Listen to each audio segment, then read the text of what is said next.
আসসালামু আলাইকুম ওরহমতুল্লাহ। প্রিয় দর্শক, যারা মৃত্যুর পর বিনা হিসেবে সরাসরি হাসতে হাসতে জান্নাতে যেতে চান, তারা রাসূল সাল্লাল্লাহু আলাইহি ওয়াসাল্লামের শিখানো এই 10টি দোয়া নামাজের পরে পাঠ করুন। ইনশাআল্লাহ আল্লাহ তাআলা আপনাদের জীবনের সকল গুনাহ ক্ষমা করে দিবেন এবং মৃত্যুর পর আল্লাহ পাক রব্বুল আলামিন আপনাদেরকে বিনা হিসেবে সরাসরি জান্নাতে প্রবেশ করাবেন। সুবহানাল্লাহ, আল্লাহু আকবার। এছাড়াও দোয়াগুলি পাঠ করিলে আল্লাহ তাআলা আপনাকে সমস্ত রকমের বিপদ আপদ, বালা মুসিবত, অভাব অনটন ও দারিদ্রতা থেকে মুক্তি দিবেন ইনশাআল্লাহ। সম্মানিত ভিউয়ার্স, ফরজ নামাজের পরে রাসূল সাল্লাল্লাহু আলাইহি ওয়াসাল্লামের শিখানো কোন 10টি দোয়া পাঠ করিলে আল্লাহ তাআলা আপনাকে এই সকল পুরস্কারগুলি দান করবেন, সেই 10টি দোয়া সম্পর্কে জানতে চাইলে ভিডিওটি স্কিপ না করে সম্পূর্ণ ভিডিওটি মনোযোগ দিয়ে দেখতে থাকুন। আর ভিডিওটি ভালো লাগলে লাইক, কমেন্ট, শেয়ার করে চ্যানেলটি সাবস্ক্রাইব করে আমাদের পাশে থাকুন।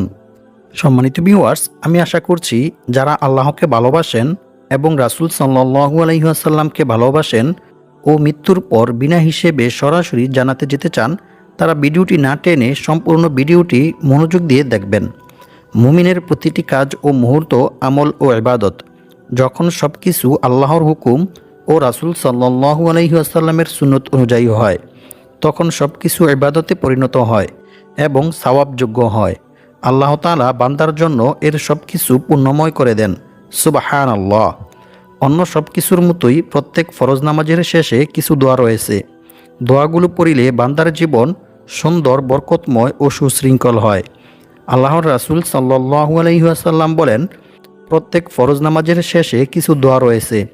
যে ব্যক্তি এই দোয়াগুলো পড়ে বা কাজে লাগায়, সে কখনো ক্ষতিগ্রস্ত হবে না। সুবহানাল্লাহ। মুসলিম শরীফ, হাদিস নং 1237। সম্মানিত ভিউয়ার্স, প্রথমে আমরা জান্নাতের কিছু নাজ নিয়ামত সম্পর্কে জেনে নেব। জান্নাতের নিয়ামত সমূহ। জান্নাতবাসীদের জন্য আল্লাহ তাআলা অফুরন্ত নিয়ামত প্রস্তুত করে রেখেছেন। সুবহানাল্লাহ। যেমন আল্লাহ তাআলা বলেন, ওয়া ইযা রাআইতা থাম্মা রাআইতা নাঈমান ওয়া মুলকান কাবীরা। অর্থ, আর যখন তুমি সেখানে দেখবে তখন দেখতে পাবে ভোগবিলাসের উপকরণ ও বিশাল রাজ্য। সূরা দাহার, আয়াত নং 20।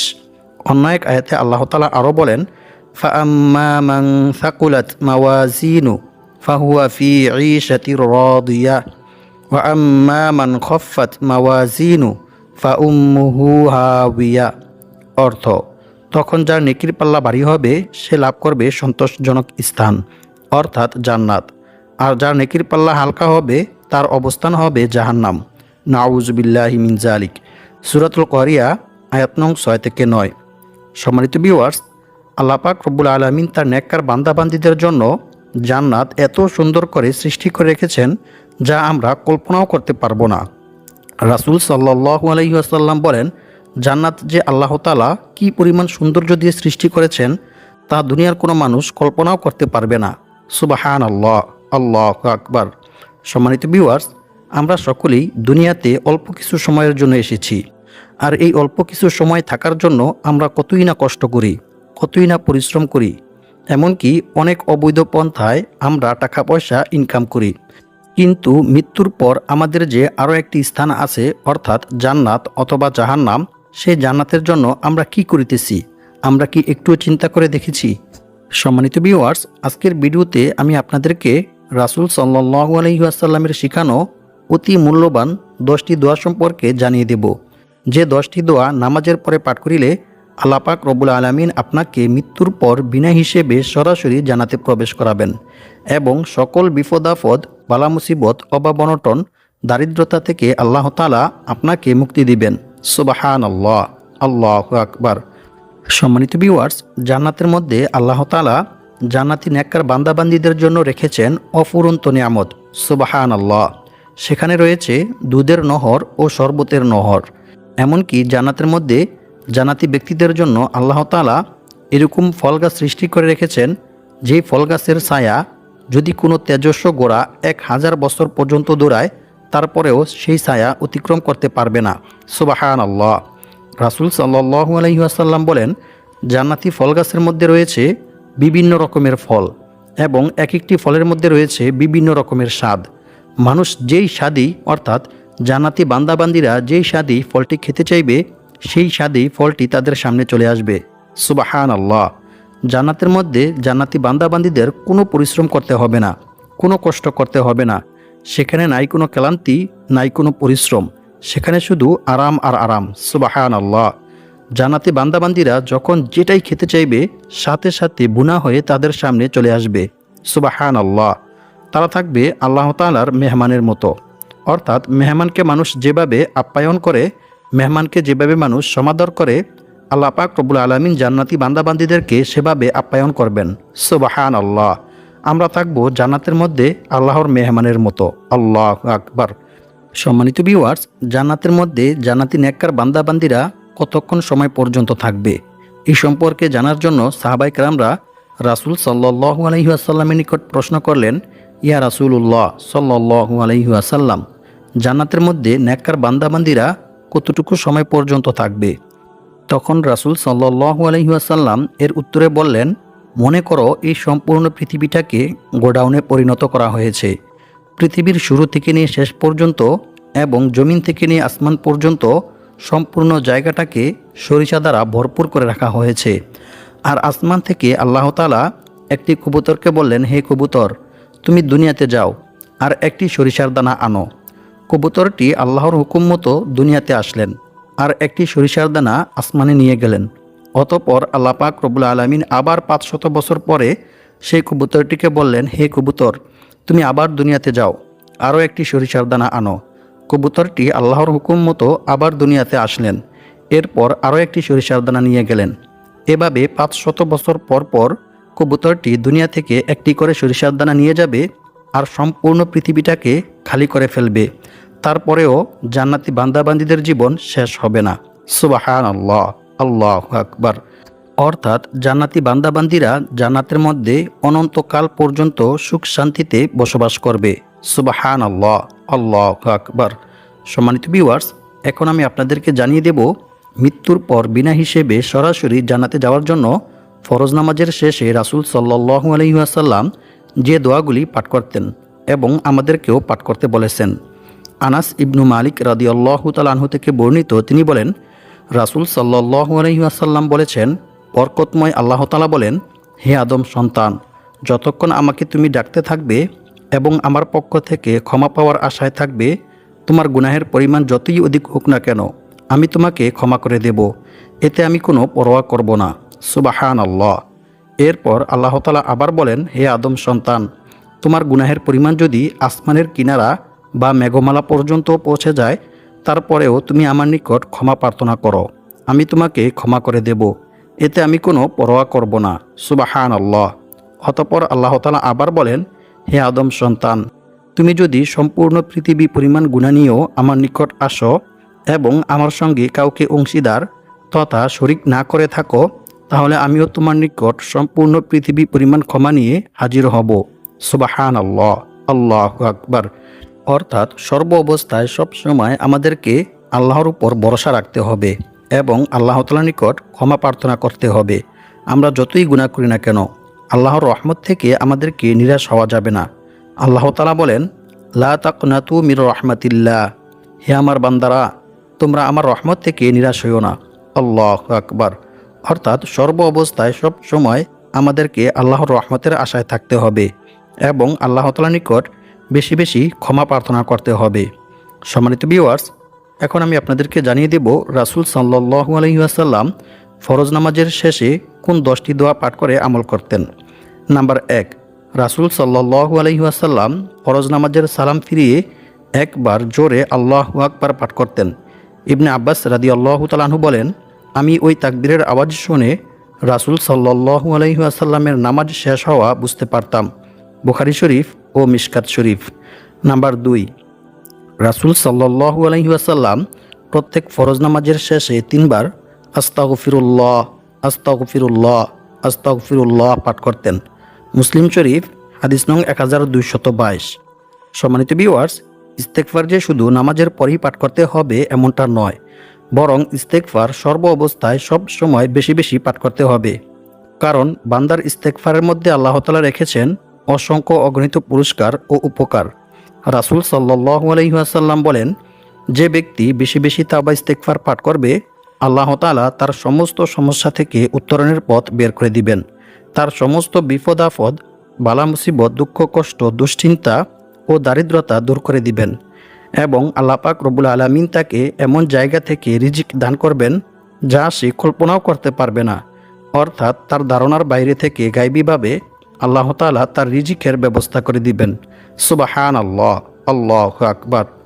সম্মানিত ভিউয়ার্স, বান্দা যদি গুনাহ করার পর আল্লাহর ভয়ে, আল্লাহর আযাবের ভয়ে আল্লাহ তাআলার নিকট তাওবা ইস্তেগফার করে, ক্ষমা প্রার্থনা করে, তাহলে আল্লাহ তাআলা অনেক খুশি হন। রাসূল সাল্লাল্লাহু আলাইহি ওয়াসাল্লাম বলেছেন, মরুভূমিতে হারিয়ে যাওয়া উট খুঁজে পেয়ে উটের মালিক যতটা খুশি হয় যখন কোনো গুনাহগার বান্দা আল্লাহ তাআলার নিকট তাওবা ইস্তেগফার করে, ক্ষমা প্রার্থনা করে, তখন আল্লাহ তাআলা এর চাইতে অনেক অনেক বেশি খুশি হন।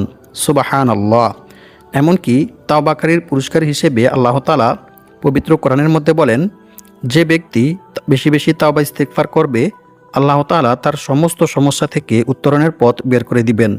আর আল্লাহ পাক রব্বুল আলামিন তাকে এমন জায়গা থেকে রিজিক দান করবেন যা সে কল্পনাও করতে পারবে না। অর্থাৎ তার ধারণার বাইরে থেকে গায়বীভাবে আল্লাহ তাআলা তার রিজিকের ব্যবস্থা করে দিবেন। সুবহানাল্লাহ। সূরাতুত তালাক আয়াত নং 2 থেকে 3। সম্মানিত ভিউয়ার্স, এখন আমি আপনাদেরকে এরকম দুইটি ইস্তেগফার শিখিয়ে দেব, যে দুইটি ইস্তেগফার পাঠ করিলে আল্লাহ তাআলা আপনার জীবনের সকল গুনাহ ক্ষমা করে দিবেন এবং মৃত্যুর পর আল্লাহ তাআলা আপনাকে বিনা হিসেবে সরাসরি জান্নাতে প্রবেশ করাবেন।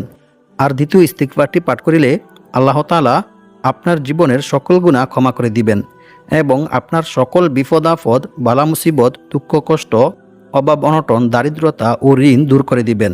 সুবহানাল্লাহ। এছাড়াও এই ইস্তেগফারটি পাঠ করিলে আল্লাহ তাআলা আপনাকে গায়বীভাবে আপনার রিজিকের ব্যবস্থা করে দিবেন। সুবহানাল্লাহ। ইস্তেগফার দুইটির মধ্য থেকে প্রথমটি হচ্ছে আস্তাগফিরুল্লাহাল আযীম আল্লাযী লা ইলাহা ইল্লা হুয়াল হাইয়ুল কাইয়্যুম ওয়া আতুবু ইলাইহি। রাসূল সাল্লাল্লাহু আলাইহি ওয়াসাল্লাম বলেন, যে ব্যক্তি রাতে ঘুমানোর পূর্বে এই ইস্তেগফারটি 3 বার পাঠ করবে, আল্লাহ তাআলা তার জীবনের সকল গুনাহ ক্ষমা করে দিবেন, যদিও তা সমুদ্রের ফেনারাশি পরিমাণ হয়ে থাকে। সুবহানাল্লাহ। আর 2 নং ইস্তেগফারটি হচ্ছে আল্লাহুম্মা গফিরলি যামবি ওয়া ওয়াসি'লি ফি দারি ওয়া বারিকলি ফি রিজকি। এই ইস্তেগফারটি পাঠ করিলে আল্লাহ তাআলা আপনার সকল বিপদ আপদ, বালা মুসিবত, অভাব অনটন, দারিদ্রতা ও অশান্তি দূর করে দিবেন এবং আল্লাহ পাক রব্বুল আলামিন আপনাকে গায়বীভাবে আপনার রিজিক বৃদ্ধি করে দিবেন। সুবহানাল্লাহ। এছাড়াও আরও একটি ছোট্ট ইস্তেগফার আছে, সেটি হচ্ছে লা হাওলা ওয়ালা কুওয়াতা ইল্লা বিল্লাহ। এই ইস্তেগফারটি বেশি বেশি পাঠ করিলে আল্লাহ তাআলা আপনার রিজিক বৃদ্ধি করে দিবেন। সুবহানাল্লাহ। নাম্বার 3, সম্মানিত ভিউয়ার্স, আপনি যদি ফরজ নামাজের শেষে এই দোয়াটি পাঠ করেন, তাহলে আল্লাহ তাআলা অবশ্যই আপনার দোয়া কবুল করবেন এবং আপনি এই দোয়াটি পাঠ করে আল্লাহ তাআলার নিকট যা চাইবেন আল্লাহ তাআলা আপনাকে তাই দান করবেন। সুবহানাল্লাহ। দোয়াটি হচ্ছে আল্লাহুম্মা আনতাস সালাম ওয়া মিনকাস সালাম তাবারাকতা ইয়া যাল জালালি ওয়াল ইকরাম। রাসূল সাল্লাল্লাহু আলাইহি ওয়াসাল্লাম প্রত্যেক ফরজ নামাজের শেষে এই দোয়াটি পাঠ করতেন। মুসলিম শরীফ হাদিস নং 1221। নাম্বার 4, রাসূল সাল্লাল্লাহু আলাইহি ওয়াসাল্লাম বলেছেন, যে ব্যক্তি প্রত্যেক ফরজ নামাজের শেষে 33 বার সুবহানাল্লাহ, 33 বার আলহামদুলিল্লাহ, 33 বার আল্লাহু আকবার এভাবে 99 বার পাঠ করার পরে একবার লা ইলাহা ইল্লাল্লাহু ওয়াহদাহু লা শারীকা লাহু লাহুল মুলকু ওয়া লাহুল হামদু ওয়া হুয়া আলা কুল্লি শাইইন কাদির এই তাসবিহটি পাঠ করবে, তার জীবনের সকল গুনাহ ক্ষমা করে দেওয়া হবে। সুবহানাল্লাহ। যদিও তা সমুদ্রের ফেনারাশি পরিমাণ হয়ে থাকে। সুবহানাল্লাহ, আল্লাহু আকবার। মুসলিম শরীফ হাদিস নং 1240। নাম্বার 5, রাসূল সাল্লাল্লাহু আলাইহি ওয়াসাল্লাম বলেছেন, যে ব্যক্তি প্রত্যেক ফরজ নামাজের শেষে একবার আয়াতুল কুরসি পাঠ করবে, আল্লাহ পাক রব্বুল আলামিন তাকে জান্নাতে প্রবেশ করাবেন। তার জান্নাতে প্রবেশের পথে মৃত্যু ব্যতীত আর কোনো কিছুই বাধা থাকবে না। সুবহানাল্লাহ। অর্থাৎ ওই ব্যক্তি মৃত্যুবরণ করার সাথে সাথেই জান্নাতে চলে যাবে। সুবহানাল্লাহ, আল্লাহু আকবার। তাবারানী শরীফ হাদিস নং 7832। নাম্বার 6, রাসূল সাল্লাল্লাহু আলাইহি ওয়াসাল্লাম বলেছেন, যে ব্যক্তি সকালে ফজরের নামাজের পরে এই দোয়াটি 7 বার পাঠ করবে, সে ব্যক্তি সন্ধ্যা হওয়ার আগে মারা গেলে তাকে জাহান্নাম থেকে মুক্তি দিয়ে জান্নাতে প্রবেশ করানো হবে। সুবহানাল্লাহ। আর যে ব্যক্তি সন্ধ্যায় 7 বার এই দোয়াটি পাঠ করবে, সে ব্যক্তি সকাল হওয়ার আগে মারা গেলে তাকে জাহান্নাম থেকে মুক্তি দিয়ে জান্নাতে প্রবেশ করানো হবে। সুবহানাল্লাহ, আল্লাহু আকবার। দোয়াটি হচ্ছে আল্লাহুম্মা আজিরিনি মিনান্নার। অর্থ, হে আল্লাহ, আপনি আমাকে জাহান্নামের আযাব থেকে মুক্তি দিন, আমিন। সুনানে আবু দাউদ, হাদিস নং 5079। নাম্বার 7, রাসূল সাল্লাল্লাহু আলাইহি ওয়াসাল্লাম বলেছেন, যে ব্যক্তি 5 ওয়াক্ত নামাজের পরে সূরা ইখলাস, সূরা ফালাক ও সূরা নাস একবার করে পাঠ করবে, তবে শুধুমাত্র সকাল সন্ধ্যায় 3 বার করে পাঠ করবে, তার আর কোনো কিছুরই দরকার হবে না। অর্থাৎ এই 3টি সূরাই তার জন্য যথেষ্ট হবে। অর্থাৎ এই 3টি সূরাই তাকে সমস্ত রকমের বিপদ আপদ, বালা মুসিবত, অনিষ্ট থেকে, সমস্ত রকমের ক্ষতি থেকে হেফাজতে রাখার জন্য যথেষ্ট হবে। সুবহানাল্লাহ, আল্লাহু আকবার। নাম্বার 8, রাসূল সাল্লাল্লাহু আলাইহি ওয়াসাল্লাম বলেছেন, যে ব্যক্তি সকালে 10 বার ও সন্ধ্যায় 10 বার দুরূদ শরীফ পাঠ করবে, কিয়ামতের দিন আমি তার জন্য সুপারিশ করব। সুবহানাল্লাহ। অন্য এক হাদিসে বলা হয়েছে, যে ব্যক্তি রাসূল সাল্লাল্লাহু আলাইহি ওয়াসাল্লামের উপর বেশি বেশি দুরূদ শরীফ পাঠ করবে, জান্নাতের মধ্যে সে ব্যক্তি রাসূল সাল্লাল্লাহু আলাইহি ওয়াসাল্লামের তত নিকটে থাকবে। সুবহানাল্লাহ, আল্লাহু আকবার। নাম্বার 9, রাসূল সাল্লাল্লাহু আলাইহি ওয়াসাল্লাম বলেছেন, যে কোনো মুসলমান ব্যক্তি যখন সকালে উপনীত হয় কিংবা সন্ধ্যায় উপনীত হয়, তখন সে যদি এই দোয়াটি 3 বার পাঠ করে, তাহলে কিয়ামতের দিন আল্লাহ তাআলা তার নেকি বৃদ্ধির মাধ্যমে তাকে সন্তুষ্ট করবেন। সুবহানাল্লাহ, আল্লাহু আকবার। অপর এক হাদিসে বলা হয়েছে, রাসূল সাল্লাল্লাহু আলাইহি ওয়াসাল্লাম বলেছেন, যে ব্যক্তি সকাল সন্ধ্যায় এই দোয়াটি 3 বার পাঠ করবে, তার জন্য জান্নাত ওয়াজিব হয়ে যাবে। সুবহানাল্লাহ। অর্থাৎ ওই ব্যক্তি মৃত্যুবরণ করার সাথে সাথে জান্নাতে চলে যাবে। সুবহানাল্লাহ। অন্য এক হাদিসে বলা হয়েছে, রাসূল সাল্লাল্লাহু আলাইহি ওয়াসাল্লাম বলেছেন, যে ব্যক্তি সকাল সন্ধ্যায় 3 বার এই দোয়াটি পাঠ করবে, কিয়ামতের দিন আমি তার হাত ধরে তাকে জান্নাতে পৌঁছে দিব। সুবহানাল্লাহ, আল্লাহু আকবার। সম্মানিত ভিউয়ার্স, এই দোয়াটি অত্যন্ত মূল্যবান এবং গুরুত্বপূর্ণ একটি দোয়া। তাই আপনারা সকলেই ভালোভাবে আমার থেকে শুনে শুনে দোয়াটি মুখস্থ করে নেবেন। দোয়াটি হচ্ছে, রাদিতু বিল্লাহি রাব্বাও ওয়া বিল ইসলামি দীনাও ওয়া বি মুহাম্মাদিন সাল্লাল্লাহু আলাইহি ওয়াসাল্লাম নাবিয়্যাও ওয়া রাসূলা। সম্মানিত ভিউয়ার্স, সকলেই ভালোভাবে সহিশুদ্ধভাবে এই দোয়াটি মুখস্থ করে নেবেন। নাম্বার 9, রাসূল সাল্লাল্লাহু আলাইহি ওয়াসাল্লাম বলেছেন, যে ব্যক্তি সকাল সন্ধ্যায় 100 বার সুবহানাল্লাহি ওয়া বিহামদিহি সুবহানাল্লাহিল আযীম পাঠ করবে, তার সমস্ত গুনাহ ক্ষমা করে দেওয়া হবে। সুবহানাল্লাহ। যদিও তা সমুদ্রের ফেনারাশি পরিমাণ হয়ে থাকে। সুবহানাল্লাহ, আল্লাহু আকবার। এছাড়াও রাসূল সাল্লাল্লাহু আলাইহি ওয়াসাল্লাম প্রত্যেক ফরজ নামাজের শেষে এই দোয়াটি পাঠ করতেন। দোয়াটি হচ্ছে, আল্লাহুম্মা ইন্নী আউযু বিকা মিনাল হাম্মি ওয়াল হাজানি ওয়াল আজজি ওয়াল কাসালি ওয়াল বুখলি ওয়াল জুবনি ওয়া গলাবাতিদ দাইনি ওয়া কহরির রিজাল। আরও একটি দোয়া পাঠ করতেন। কবরের আযাব থেকে, জাহান্নামের আযাব থেকে মুক্তি পাওয়ার জন্য এই দোয়াটি 5 ওয়াক্ত নামাজের শেষে পাঠ করতেন। দোয়াটি হচ্ছে, আল্লাহুম্মা ইন্নী আউযু বিকা মিন আযাবি জাহান্নাম ওয়া মিন আযাবিল কবরি ওয়া মিন ফিতনাতিল মাহইয়া ওয়াল মামাত ওয়া মিন ফিতনাতিল মাসিহিদ দাজ্জাল। আল্লাহ পাক রব্বুল আলামিন আমাদের সবাইকে এই দোয়াগুলি পাঠ করে বিপদ আপদ, বালা মুসিবত, দারিদ্রতা থেকে মুক্ত হয়ে অনেক টাকা পয়সার মালিক হওয়ার তৌফিক দান করুক এবং মৃত্যুর পর বিনা হিসেবে সরাসরি জান্নাতে যাওয়ার তৌফিক দান করুক, আমিন।